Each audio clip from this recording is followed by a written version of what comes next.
ఈ మాన్వి హీరోయిన్ గా కనిపించి షాక్ ఇచ్చింది. ప్రభాస్ తో సందీప్ వంగా తీసే స్పిరిట్ లోను మరోసారి ఆ హీరోయిన్ పేరే తెరపైకి వచ్చింది. ఇంతకీ ప్రభాస్ ని వదిలిపెట్టని ఆ బ్యూటీ ఎవరో చూసేద్దామా?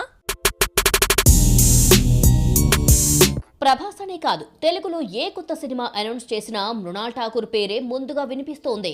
పెద్ద హీరోలకు సూట్ అయ్యే హీరోయిన్ ఈమె మాత్రమే అంటూ ప్రచారం జరుగుతుంది. ఈ వార్తలన్నీ గాలిలో కలిసిపోతున్నాయి గానీ ఆమెను మాత్రం సెలెక్ట్ చెయ్యరు. ఎవరూ ఊహించని విధంగా డెకాయిట్ లో అడవిశేషుతో జతకడుతోంది. ముందుగా శృతి హాసన్ ను సెలెక్ట్ చేసి కొన్ని సీన్స్ కూడా తీసిన తర్వాత హీరోయిన్ ని తప్పించి మృణాల్ ను సెలెక్ట్ చేశారు. ఫస్ట్ లుక్ రిలీజ్ చేసే వరకు ఇందులో నటిస్తున్న సంగతి లీక్ కాకుండా జాగ్రత్త పడ్డారు మేకర్స్. ఫ్యామిలీ స్టార్ ఫ్లాప్ తర్వాత మృణాల్ కు తెలుగులో గ్యాప్ వచ్చిన 4 హిందీ మూవీస్ చేస్తోంది. ప్రభాస్ హీరోయిన్ గా ఈ అమ్మడి పేరే వినిపిస్తోంది. సందీప్ వంగా డైరెక్ట్ చేసే స్పిరిట్ లో మృణాల్ ను అనుకుంటున్నారట.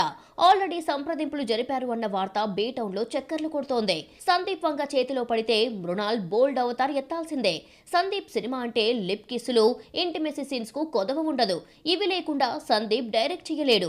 అర్జున్ రెడ్డిలో శాలిని పాండే, యానిమల్ లో రష్మికతో ఓ రేంజ్ లో గ్లామర్ గుప్పించాడు సందీప్. స్పిరిట్ లో మృణాల్ హీరోయిన్ గా సెలెక్ట్ అయితే స్కిన్ షోకు ఏ మాత్రం అడ్డు చెప్పలేదని అర్థం. మృణాల్ తెలుగులో నటించిన 3 సినిమాల్లో పద్ధతిగా కనిపించి తెలుగు ఆడియన్స్ కు బాగా దగ్గరయ్యింది. ప్రభాస్ మూవీతో తనలోని గ్లామర్ బ్యూటీని బయటికి తీసుకువస్తుందేమో చూడాలి మరి.